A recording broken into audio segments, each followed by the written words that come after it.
De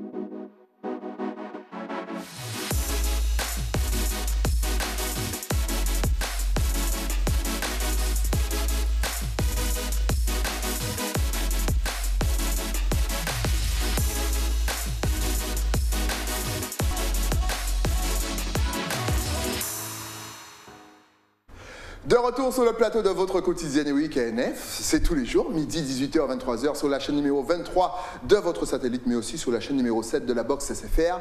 À 9h, nous sommes en radio, à midi, nous sommes sur Facebook, et à 13h, nous sommes déjà en replay sur le YouTube d'Éclair FM TV. Bref, on vous parle de tout ce qui se passe en Guadeloupe et surtout des activités physiques qui sortent du commun. Oui, aujourd'hui, on va parler, mesdames, ça va vous plaire, de la pole dance. Et oui, souvent, c'était considéré comme activité de striptease et compagnie, mais là, ça a bien changé. Mais bien sûr, on a même l'impression que c'est devenu une activité sportive. Pour en parler, je reçois une professionnelle. Charlie est avec moi. Qu'en fait? En bien. J'adore, I love it. Justement, on va parler de la pole, donc forcément, ou bien... C'est sûr. Je le disais justement en intro, à l'époque, la pole dance, c'était vraiment, on avait l'image, tu sais, de la stripteaseuse et compagnie. Et là, on a l'impression, honnêtement, que c'est un sport. Quel a été le déclic? Quel a été le changement pour toi? Bah, effectivement, en fait, déjà, la pole, il faut savoir que ça sort du milieu du striptease. Voilà. Les stripteaseuses ont intégré ça dans leur show dans les années 60, fin années 60. Et après, on a eu la chance d'avoir des femmes telles que Katie Coast, ou Fonia Mandé. Qui ont développé ça dans les années 90 en intégrant donc des figures, des noms de figures, vraiment pour que tout le monde puisse se repérer, puisse apprendre. On a eu les premiers DVD aussi dans les années 90 qui sont sortis avec l'enseignement de la pole. Ouais. Et ensuite, on a eu la chance d'avoir Mariana Baum en France, à Paris, qui a créé la première école de pole dance en 2006, je crois, de mémoire. Donc voilà, donc on a la chance d'avoir toutes ces femmes-là qui ont vraiment développé la pole pour le sortir du milieu du striptease. Et sur le plan personnel, toi, tu es tombée amoureuse de cet univers à quel âge? Il y a une dizaine d'années. Ok. Il y a une dizaine d'années, j'étais dans un club de striptease. Voilà, je suis passée par là et j'ai vu une fille qui s'inversait, qui nous faisait des inverted V, des Superman, vraiment des super figures dont je ne connaissais pas du tout le nom au début, hein, bien sûr. Mais qu'est-ce qu'elle fait? Pourquoi ses pieds montent? Comment elle fait ça? C'est exactement ça. Mais on s'est tous posé la question. Mais bien sûr. Comment elle fait ça? Et là, je suis tombée follement amoureuse de ce sport. Ouais. Je me suis renseignée et tout. Donc, je vous parle de ça, c'était dans les années 2000, hein, début 2000. D'accord. Et je me suis dit, mais moi, je veux faire ça. Je veux faire ça, c'est hallucinant. C'est la fille a un gainage de dingue, c'est un sport de fou. Et du coup, j'ai commencé à me renseigner sur cette discipline, cette belle discipline. Mais tu avais déjà, je dirais, une capacité physique hors du commun? Ou est-ce que pas du tout, tu n'avais pas de passé de sportif? Tu as tout appris avec la pole? Ah, complètement, complètement. J'étais pas du tout sportive à la base, ouais. J'étais même plutôt canapé-lit que sport. Clairement.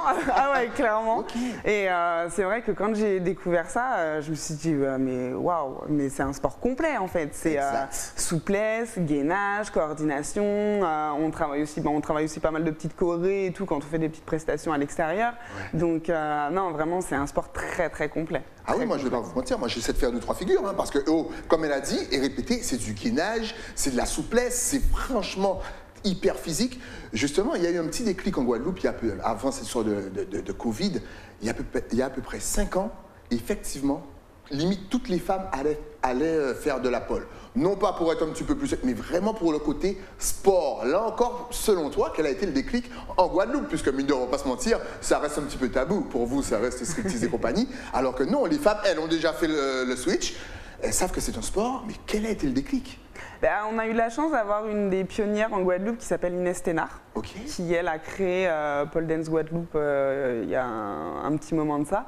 Et vraiment, c'est grâce à elle en fait que la pole s'est développée.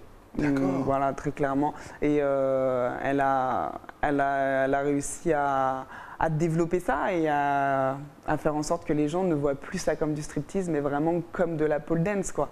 Et on a vraiment l'impression que les femmes ont toutes, limite, maintenant une barre de pole dance chez elles. Ah ouais, presque. C'est fou. Honnêtement, si vous n'étiez pas au courant, on vous informe. Mais c'est vrai que C'est dingue quand même, il y a eu un déclic. Ouais, complètement. Fou. Après, c'est un peu compliqué ici de se fournir en bar et tout. On a de la chance d'avoir quelques petites personnes qui arrivent à faire ramener des bars et arrivent à les revendre et tout, ou même en guise de bar d'occasion, dans certains studios et tout en Guadeloupe. Donc voilà, on a quand même cette chance, mais après c'est vrai que pour réussir à faire venir une barre, mais c'est super cher. C'est un truc de fou. Et ça reste une barre. Et c'est là que tous les artisans de la Guadeloupe. C'est exactement ça. Les gars, moi je vais vous faire des barres si vous voulez. Il y a un marché à prendre les gars. C'est grave. Ça, parce que ça revient fort, parce qu'encore une fois, et là, déjà on va commencer par toi sur le plan personnel. Tu as dit que tu étais plutôt canapéli. Qu'est-ce que ça a changé dans ta vie sur le plan personnel? C'est-à-dire que je pense que niveau nutrition, tu as dû changer ta nutrition, tu as dû travailler ta souplesse, tu as dû travailler ton cardio. Qu'est-ce que ça a changé chez toi et qu'est-ce que ça t'a apporté? Moi, ça a énormément changé de choses pour moi personnellement. Pas tant de plan physique, parce que j'ai toujours eu la chance d'avoir une ligne assez fine et musclée. Mais ouais, vraiment au niveau de la souplesse, c'est quelque chose que je travaillais régulièrement, voire quasiment tous les jours ou tous les 2 jours. Ensuite, au niveau physique, tout ce qui va être gainage, parce qu'on a tendance à utiliser que certains muscles du corps quand on marche ou quand on fait des planches au sol. Mais là, non, la pôle, ça gaine tout, de la tête aux orteils, vraiment. C'est fou.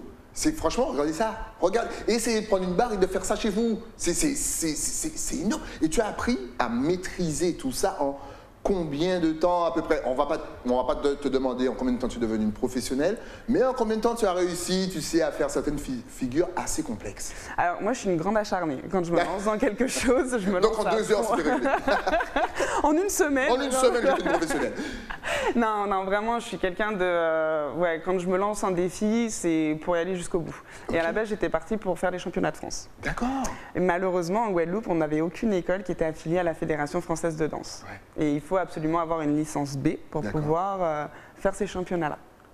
Donc voilà, donc c'était un peu compliqué, mais j'ai pas lâché le truc et je me suis dit c'est pas grave, je ferai des petites compétitions. Le Covid est arrivé, donc on a eu la chance de pouvoir faire des compétitions online. Ok, c'est bien. Notamment la vidéo qui passe, c'est une des compétitions online que j'ai faites. Seigneur Jésus, et la souplesse, ça doit être... Comment se passe un entraînement? Parce qu'effectivement, on en parlait hors antenne, mais je suppose que l'échauffement doit être énorme. C'est 25 minutes d'échauffement en mode souplesse. Comment se passe un cours de pole dance? Alors, on va commencer par... après, vous avez des niveaux. Donc, il y a un niveau initiation, niveau débutant, niveau intermédiaire et niveau avancé. Dans l'initiation, on est plus là pour faire découvrir quelque chose aux gens. Donc voilà, l'accroche de la barre, etc. Donc l'échauffement va nous prendre à peu près une dizaine de minutes. C'est vraiment principalement pour échauffer les articulations. Ensuite, on passe donc au cours de pôle et on fait un petit étirement à la fin de 5-10 minutes, grand maximum. Et quand on commence à passer au niveau débutant, intermédiaire, avancé, plus on va avancer et plus l'échauffement va être forcément plus un peu hard, on va dire. Plus costaud. Franchement, ouais. Donc en débutant, on va partir sur 20-25 minutes. On va travailler beaucoup tout ce qui va être écart. Donc on va faire beaucoup de fentes inversées. On va venir faire le lézard, une posture de yoga. On va venir vraiment étirer tout ce qui va être les ischios, jambiers. Voilà, tout ça. On va travailler les latéraux, les écarts faciales. Ah ouais, parce que j'imagine que si on fait mal une position, c'est blessure directe. Ah oui, là, c'est comme au football, c'est claquage. Mais toi, sur le plan personnel, encore une fois, parce que limite, tu es une pro, donc est-ce que tu travailles ta souplesse tous les jours, ton gainage tous les jours? Est-ce que tu t'infliges un rythme de fou? On en a parlé hors antenne. Niveau nutrition, tu as dû faire une croix sur plein de choses. Alors, pas du tout. Non, en fait, j'ai revu ma nutrition, certes. Après, moi, je suis végétarienne. Ok, donc, ça aide. Donc voilà, je mange pas du tout de poisson, je mange pas du tout de viande, ni crustacés. Je mange vraiment que des légumes, légumineuses, acides aminés, qui sont apportés par le quinoa notamment. Donc voilà, je vais privilégier en fait cette alimentation-là, le matin, le midi et le soir. Le matin, je vais privilégier plutôt un petit déjeuner salé plutôt que sucré. D'apporter mais c'est le mieux. Et franchement, je sais pas, le sucré, je supporte plus le matin. Mais en plus, c'est pas spécialement bon pour le corps, le sucré le matin, parce que ça nous envoie une dose de sucre trop importante et on est tout excité, mais on ne sait pas pourquoi. C'est vrai, c'est un shoot, t'es totalement fou. Exactement. Je te suis. Donc du coup, plutôt de privilégier les petits déjeuners salés que sucrés. Et après, voilà, avoir quand même des repas réguliers, midi et soir. Ne pas manger trop tard le soir, pour avoir le temps de bien digérer, etc., que le corps se remette, que les aliments puissent vraiment bien se diffuser dans le corps au niveau des nutritions et tout. Donc, Et c'est fou parce que vous avez vu, c'est vraiment c'est le menu d'un athlète. Exactement. C'est athlète pro. Alors, est-ce que ce sport, je veux dire, est-ce qu'il faut, je ne vais pas dire discriminatoire, mais est-ce que si on est trop gros, est-ce que si on est trop maigre, est-ce que si on ne peut pas faire ce sport? Est-ce qu'il est limité à un style de personne? Pas du tout. Tout le monde peut venir faire de la pole. Tout le monde peut faire de la pole. Tout le monde. Qu'on soit rond, qu'on soit forte, qu'on soit maigre ou mince, ou en forme ou pas. Peu importe, homme, femme, petit, grand, petite main, grande main, peu importe. Tout le monde peut vraiment faire de la pole. C'est vraiment ouvert à tout le monde. Et justement, c'est ça qui est beau dans ce sport, c'est que c'est tellement illimité, il y a tellement de figures que tout le monde peut réussir au moins en un cours à faire une ou deux figures. Mais justement, là, est-ce qu'on peut comptabiliser le nombre de figures? Parce qu'en plus, je me disais que quand ça s'est transformé vraiment en sport, là, il y a d'autres personnes encore plus jeunes qui sont arrivées avec de nouvelles idées, donc forcément de nouvelles figures. Est-ce qu'on peut... Il y en a à peu près combien de figures? Sincèrement, je ne pourrais pas vous dire. Mais je dirais au moins plus d'une centaine, ça c'est sûr et certain. Entre les figures initiales plus les variations, c'est juste hallucinant. Hallucinant. Question, parce que j'ai vu l'image passer, bien entendu. On voit que les femmes, on vous parle bien entendu des femmes et de souplesse et compagnie, mais est-ce que les hommes peuvent faire de la pole, sachant que niveau muscu, dans tout ce qui est parc et compagnie, nous on s'entraîne à faire le drapeau et compagnie. Je sais pas si ça ressemble, mais en tout cas on fait ce qu'on peut. Regarde, voilà ce qu'on appelle le drapeau. Voilà ce que j'essaie de faire et que je n'y arrive pas. Mais Charlie m'a dit, c'est une histoire de technique, Stylie. Viens et tu feras le drapeau. Big up à tous ceux qui réussissent à faire ce drapeau, parce que moi, waouh, je galère. Donc est-ce qu'il y a des hommes qui font de la pole dance? Ah, complètement. Complètement. Dans les championnats de France, vous avez une catégorie hommes. Donc, bon, on n'a pas encore la catégorie adolescent homme, je crois. Mais en tout cas, ils ont la catégorie 18-25 ans et plus, et même des 50 plus. Ça, c'est le drapeau de... Ça, c'est l'Iron X. L'Iron X? Ouais, l'Iron X. Et quand on vous dit que c'est un sport, moi j'essaie de faire ça. C'est franchement, essayez ça chez vous, niveau gainage. Là, il faut quoi? C'est ce que je vous dis, gainage de la tête aux orteils. Regarde ces orteils. Il y a l'épaule qui travaille. Mais oui, parce que les orteils sont pointus. C'est super important, c'est super important. Les jambes, la rétroversion du bassin, le gainage de la ceinture abdominale et encore plus tout ce qui est ceinture scapulaire. Donc pectoraux, trapèzes. C'est ce qui nous soutient en fait, c'est ce qui nous supporte le plus. Donc avant de réussir à faire cette figure, moi il faut que je muscle bien avant mon haut. Pas spécialement. Pas forcément. Pas forcément. Ça vient en fait à fur et à mesure avec la pole, ne serait-ce que pendant les échauffements, parce qu'on travaille aussi un petit peu de gainage. Ne serait-ce que voilà, pour les échauffements, tu as du gainage, de la souplesse dedans, ça intègre vraiment tout pour ne pas se blesser après par la suite. Et en fait le corps suit. Donc, suivant le nombre de cours que tu prends par semaine, moi, j'étais à 5 cours par semaine quand j'étais pas professionnelle. Voilà. Donc, ça a été très vite, en fait. Mon évolution a été très vite et j'ai eu la chance d'être très bien accompagnée aussi. Et du coup, c'est vrai que j'ai voulu me lancer là-dedans aussi. Et je le vois avec mes élèves. J'ai des élèves qui progressent. Ah ouais, mais c'est un truc de dingue. C'est un truc de fou. Depuis tout à l'heure, effectivement, je t'entends parler de championnat de France. Et certes, je savais que c'était un sport. Et j'avais même te demandé, est-ce qu'un jour tu penses que ça sera aux Jeux Olympiques? Mais question, il y a un championnat de France? Et si oui, depuis quand? Ouais, effectivement, il y a les championnats de France depuis 2009. Depuis 2009, ça a été créé. Et il y a eu aussi les championnats régionaux. Donc, ouais, du coup, voilà, vous avez tout ça maintenant. On n'a pas encore les championnats régionaux Caraïbes. Ça ne saurait tarder. Je pense aussi. Oui, je confirme. Quand vous vont commencer à faire ce sport, vous allez bien comprendre. Déjà, avec ce qu'ils font, ils font ça. Il faut de la pole dance sans barre. Déjà, eux, ils sont fous. Mais on verra. Alors, donc il y a les championnats de France. Donc, tout est noté vraiment comme... parce que tout à l'heure, on rigolait, mais la pointe des pieds qui doit être bien pointue, j'imagine même pas. Oh, faute, moins 2 points. Mais c'est ça, t'as un barème, complètement. T'as un barème pour la force, t'as un barème pour la souplesse, t'as un barème pour la chorégraphie. Après, ça dépend quel pôle tu choisis, quel style de pôle tu choisis. T'as le pôle arts et le pôle sport. Voilà, ce sont vraiment deux choses différentes. La pole dance, art, c'est vraiment quelque chose où on va mettre de l'émotion, c'est chorégraphié, c'est des acrobaties tout en dansant. Alors que le pôle sport, ça va être plus quelque chose dans la figure, dans la maîtrise des figures. Ah, parfait, encore une fois, pendant qu'on est en train d'admirer Charlie online. On vous rappelle bien entendu que vous aurez toutes les adresses sur les réseaux sociaux à la fin de l'interview. Mais encore une fois, petite question, là, surtout sur la partie gainage, parce que c'est ce qui nous intéresse, parce que vous savez que le gainage, ça fait fondre de fou. Quand vous travaillez le gainage, vous, athlète de haut niveau, c'est des exercices je dirais, de base, le fameux gainage qu'on connaît, on est sur les avant-bras et on reste pendant 1 minute. Alors, ou il y a d'autres exercices spécifiques où on peut travailler le gainage, qui peut-être vont nous intéresser, nous simples mortels. On travaille le gainage au sol, parce que c'est toujours bien important aussi de le travailler.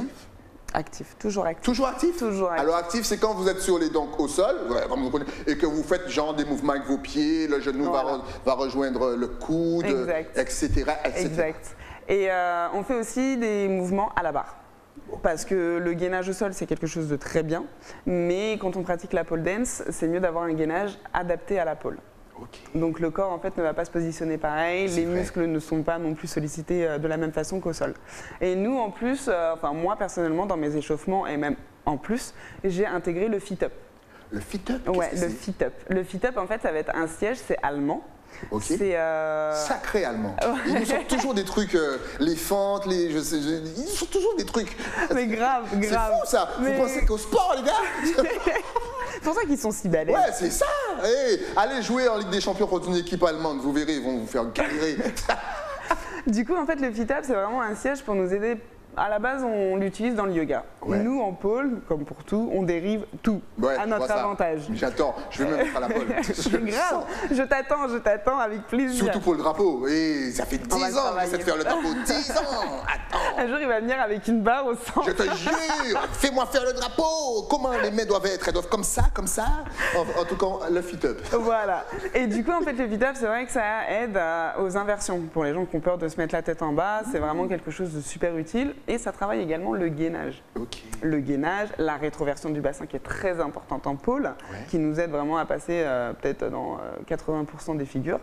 Et du coup, moi j'intègre ça. Et je l'intègre aussi pour tout ce qui va être gainage. Donc on se retrouve un petit peu en l'air et puis voilà, on fait des planches, c'est pareil, actif, genoux, coudes.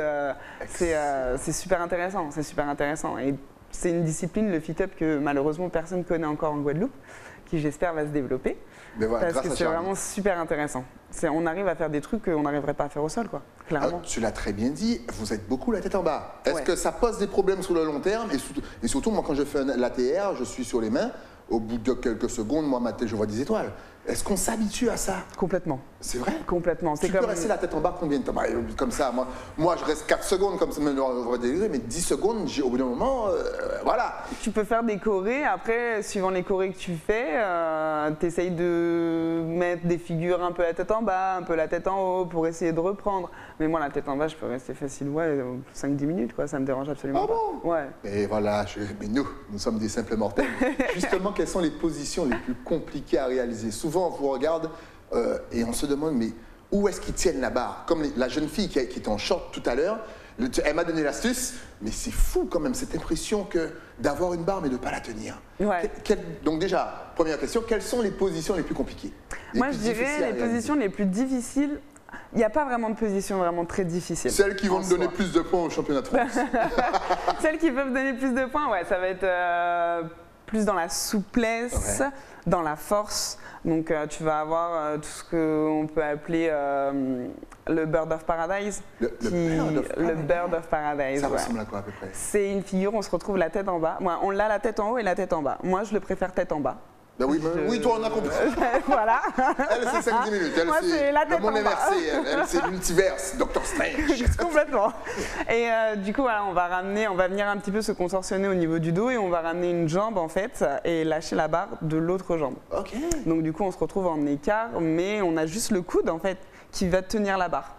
Et le coude qui est vraiment complètement comme ça, contre la barre, c'est vraiment une position de contorsion. Niveau coordination, ça doit nous aider de fou quand même. Grave. Et franchement. Grave. Et il y a intérêt à avoir de la coordination parce que quand on se retrouve la tête en bas et qu'on est en spinning, c'est super compliqué. Déjà, rien que le nom spinning, ça me fait mal. Pour celles et ceux qui connaissent. Comment s'appelle cette position? Ça, c'est relativement simple. Ça a l'air d'être une variation. C'est une variation. Après, je pourrais pas te donner le nom exact parce que j'ai pas envie de dire de bêtises. On va l'appeler Spider-Man, X-Spider-Man. Mais c'est une variation parce que normalement, tu as les jambes écartées. Tu peux, sur cette position, tu peux avoir les jambes écartées. Wow. Il y a d'autres positions compliquées réalisées. Celle-là. Effectivement, je n'avais pas vu le bras. Contorsion du dos. Là, tu as une souplesse du dos qui se fait et aussi une ouverture des épaules. C'est fou. Et regardez, c'est droit du dos au pied, c'est droit. Ah ouais. Il n'y a rien à dire. Ouais, ça, c'est compliqué, ça aussi. Ouais. Alors celle-ci, elle n'est pas si compliquée Ça, que c'est ça. Superman? Mais elle est super douloureuse. Superwoman, pardon, pour les familles qui regardent. Attention. Attention, il faut respecter la femme, ici on respecte beaucoup la femme. Comme je te dis, ça va pas être très compliqué à rentrer dedans, mais par contre, elle est un peu douloureuse. Donc il faut déjà avoir en tête que la pole, sur certaines figures, sont douloureuses parce qu'on cherche en fait le placement du corps. Exact. Tout simplement. Une fois que tu as trouvé ton placement du corps, moi, cette posture, cette figure, c'est. Ça y est, c'est réglé. C'est nos problèmes. J'ai hâte de venir te voir, toi, parce que tu blagues un petit peu trop. Tu as raison, blague. Mais justement, tu le disais très bien, c'est douloureux. Souvent, on a l'impression que vous tenez avec vos cuisses. Les adducteurs. Il suffit d'un petit glissement de terrain. De Fiona, est-ce que ça vous déchire pas les cuisses? Est-ce que vous mettez, vous savez, de la poudre, souvent qu'on voit les gymnastes aussi mettre pour pas trop se déchirer? Est-ce que ça arrive? Est-ce que vous avez des blessures, hein? Quel genre de blessures on peut avoir au final? Des bleus et des brûlures. Très clairement. Ouais, là j'ai un bleu énorme là, je sais pas comment j'ai fait ça, mais il me prend toute la cuisse presque. Ouais. Dans l'entrejambe aussi. Mais on doit croire que ton homme te bat. Ouais, mais je te bats. Madame, vous avez un problème? Mettez le poing au milieu de votre. Non, je fais de la pole. Non, c'est de la pole. Wow. Et après, au niveau des mains, on a souvent le problème des mains moites, surtout en Guadeloupe, où on se retrouve souvent avec les mains moites. On utilise des grippes. Ok. Donc moi grip, pardon. J'étais au carnaval de Sainte-Lucie. Grip, faut pas dire grip comme ça devant quelqu'un. Pas comme ça. Pas comme ça, pas d'un seul coup, pas sans en prévenir. Vas-y. Donc ouais, on utilise des grippes en fait pour assécher les mains, pour pouvoir vraiment tenir la pole. Okay. Après, il y a d'autres trucs style le e-talc pour pouvoir mettre derrière les genoux, pour accrocher les coudes, pour éviter de glisser pour ceux qui ont vraiment des problèmes de transpiration importantes. Et on a aussi l'impression que la pole a tellement changé de dimension, que notre regard a tellement changé sur la pole, qu'on vous appelle de plus en plus pour les spectacles, pour les clips. Maintenant, on voit des pole dance dans l'air avec du feu. On a l'impression que vous passez vraiment du côté artistique. Chaud. Est-ce que tu prends conscience de tout ça? Ah ouais, complètement. C'est une petite victoire, mine de? Oui. Une grande victoire même, je dirais. Est-ce que le regard a changé? Avant, quand tu disais Paul, Paul, striptease, et maintenant Paul, sportif, spectacle merveilleux. Non, ouais, franchement, ouais. C'est fou quand même. Hein. Maintenant, quand on parle de pole dance, les gens l'assimilent beaucoup moins au striptease, et c'est beaucoup plus agréable parce qu'on va dire que les gens ont un autre regard sur nous. Là, ils voient vraiment l'athlète. Et après, voilà, ça dépend encore, comme je te disais, quel style de pole tu pratiques. Mais ouais, ils voient vraiment l'athlète qui est là et gainage. Ouais, tout de suite, c'est la première question qu'on me pose. Ouais, au niveau du gainage et tout, tu fais comment? Je m'entraîne. C'est vraiment très, très, très impressionnant. Nous, quand on voit le travail, on se dit, mais c'est dingue, la force des abdos qu'il faut. Maintenant, c'est fini, on regarde on regarde les abdos, le gainage. C'est vrai. C'est fou, mais justement, est-ce que toi, tu vas proposer des spectacles, peut-être des journées découvertes, pas forcément maintenant, en 2020, mais peut-être en 2023, voire 2024, ici en Guadeloupe? Est-ce que ça peut arriver? Ouais, complètement. Pour ramener des gens complètement. J'ai déjà créé une journée découverte pas dimanche là, mais dimanche d'avant. Donc le dimanche 2 octobre, ouais. Okay. On a fait une petite journée découverte, donc on a présenté la pole, on a fait pratiquer la pole à certaines personnes et tout. C'était vraiment super, on a passé une super après-midi. Je pense qu'on va refaire ça pour Noël, pour les vacances de Noël. Et comme ça, ouais, je pense que ça va pouvoir toucher un petit peu plus de monde et que les gens se rendent compte que la pole, c'est vraiment ouvert à tous, même aux enfants. Hein. Même aux enfants. J'ai des élèves adolescents. Hein. Pour travailler la souplesse et compagnie, on voit pas. Mais justement, si quelqu'un de 50 ans, mais apparemment, tu m'as dit que c'est pas limité, mais qui n'a pas trop fait de sport, qui n'est pas trop souple, encore une fois, elle peut venir te voir. Vous allez travailler, vous allez la mettre en mode hyper méga débutant, mais elle peut quand même venir participer. Bien sûr. Ouais, bien sûr, c'est avec plaisir, c'est même carrément avec plaisir et puis même pour moi c'est un challenge. Je me dis que cette personne-là, voilà, elle vient, elle est demandeuse de quelque chose et je vais l'accompagner vraiment au maximum pour qu'elle ait au moins ce qu'elle désire. Excellent. En plus, mais mine de, on va revenir quand même à une question essentielle. Parce qu'on vous parle de la pole vraiment comme un sport. Donc là maintenant, j'ai l'impression que vous allez voir les femmes comme ça, athlètes. Mais mine de, est-ce que quand on fait de la pole, ça travaille aussi sur notre sensualité, notre démarche, notre façon d'être. Est-ce qu'on devient un petit peu plus sensuel? Ouais, quand même. Ouais, on devient un peu plus sensuel et aussi on gagne en confiance en soi. Et voilà, on gagne énormément en confiance en soi parce qu'il faut savoir que la pole, il y a 3 peurs en vrai qui viennent s'installer. C'est la peur de la chute, la peur de l'inversion et la peur de rater quelque chose. Exact. Voilà. Et quand on se rend compte que on arrive à faire pas mal de figures, pas mal de trucs, alors on se dit ah ouais quand même, je suis capable de faire ça. Et je suis pas tombée, je me suis inversée sans problème. Et ouais, c'est vrai que moi-même au début j'étais très timide, très réservée, très pudique. La pole, ça m'a complètement libéré. Ah ouais, complètement. Et comme quoi, encore une fois, ça peut, mis à part le sport, ça peut vous libérer, vous donner un petit peu plus de confiance en vous. Encore une fois, c'est vraiment un sport. Voilà, merci. Il sentait que j'avais envie de revoir ça. Parce que les gars, je vais m'entraîner comme un fou pour faire ça. Mais ça, c'est pas difficile à faire. Mis à part cette histoire de tête en bas, c'est pas compliqué à faire, ça va. Avec une bonne posture, une bonne prise. Il faut quand même avoir une souplesse du dos, hein, parce que là, le dos, il prend cher. Hein. Dans ces postures-là... Comment travailler justement la souplesse du dos? Je vais tout te faire dire. La souplesse du dos, on va avoir des exercices au sol. Moi, je les préconise plutôt au sol au début. On va remonter en cobra, donc on va travailler le cambré, on va redescendre légèrement, on travaille le premier cambré. Et après, je travaille aussi avec le fit-up. Le fit-up, toujours le fit-up, c'est super important. Et c'est vrai que le fit-up m'aide ne serait-ce qu'à rentrer dans des figures style comme le scorpion, où on se retrouve la tête d'en bas et qu'on vient mettre les jambes, les pointes de pied limite à la tête. Et du coup, ça travaille énormément toute la cambrure du dos. C'est le pont aussi. Le pont. Le pont. C'est vrai que ça fait quand on était petit. Mais c'est vrai que ce sont des exercices qu'on faisait quand on était petit. On a l'impression qu'aujourd'hui, ça va nous servir à rien du tout. Le pont. Le pont. Je rentre chez moi, je vais faire le pont. Pas les vacances, photos, hein. Mais le pont. On veut des photos. Hein. Fais gaffe, je peux balancer ça comme ça, le pont. Et the bridge. C'est un très très bon exercice, le pont. En tout cas, on vous conseille vraiment d'aller tester, ne serait-ce qu'une fois. Ça travaille tout, votre souplesse, votre gainage, votre résistance musculaire, votre confiance en vous. Vous allez ressortir, vous allez marcher comme ça. Et puis les hommes, encore une fois, on rappelle que ce n'est pas fermé aux hommes. Donc si je viens m'inscrire chez toi, tu vas pas me dire « Wow, mais qu'est-ce que tu fais là ?» Ah non. Non? Je vais te dire « Bienvenue ». Enfin, bienvenue. Maintenant, on va faire ton fameux drapeau. Le drapeau. Non, mais j'y arriverai un jour. Franchement, j'y arriverai. Je big up toute l'équipe de Créteil. Et oui, le parc de Créteil. On s'entraînait. J'ai pas évolué d'un pouce. En tout cas... Maintenant, si on veut te suivre ou peut-être te poser encore 2 fois plus de questions, peut-être venir te voir, peut-être se renseigner sur les journées portes ouvertes, est-ce que tu es connecté sur le réseau Facebook, Instagram, Twitter, numéro de téléphone, adresse mail? De toute façon, regarde juste ici, tout va s'afficher. Tout va s'afficher. Alors, sur Facebook, c'est Charlie Roberts. Oui, je voulais donner un anglais because she deserves it. C'est tout décollé, vous ne collez pas. Charlie d'un côté avec un Y et Robert, bien entendu, comme si elle venait de vieux habitants. Elle fait partie de chez nous, elle est de la Guadeloupe. Voilà.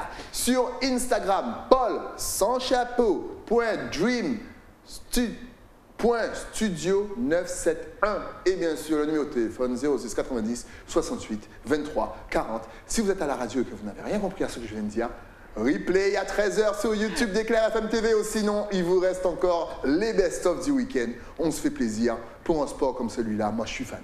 Moi, je suis fan. Et surtout, bravo pour le travail que tu fais. Encore une fois, si tu avais un tout dernier message à faire passer à la Guadeloupe, la Martinique, la Guyane, la Réunion, Saint-Martin.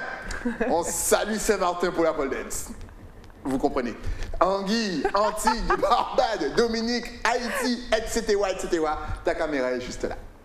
Merci déjà de m'avoir invité sur le plateau et puis je vous attends nombreux et nombreuses pour toutes vos questions éventuellement sur les réseaux sociaux comme l'a indiqué Styly. De rien, Charlie Robert. Justement, comment est-ce qu'on travaille la peur de la tête en bas? Avec moi, ça passe. Comment ça passe? Frère, viens t'entraîner. Tu parles trop. Viens t'entraîner, tu verras. Tu vas faire tête en bas, drapeau et XI1, I1X, la totale. Voilà, stop talking. Comme training. J'arrive, on finit l'émission, je balance mon truc et puis après on va s'entraîner. En tout cas, Charlie, merci pour ta bonne humeur. Merci pour le travail que tu fais. Encore une fois, allez tester. Et dès que tu as quelque chose à annoncer ou un petit truc, journée porte ouverte et compagnie pour parler de la pole, tu reviens, tu m'envoies un WhatsApp et on fait ça ensemble. Ok. Charlie Robert, mesdames et messieurs. Moi, je vais remercier bien entendu mon partenaire qui m'habille, qui m'a passé cette merveilleuse chemise afin de vous parler de la pole. Je parle bien sûr de l'écrin situé à Basse-Terre. Il faut demander Nathalie. On se retrouve donc demain toujours sur la chaîne numéro 23 de votre satellite. À demain.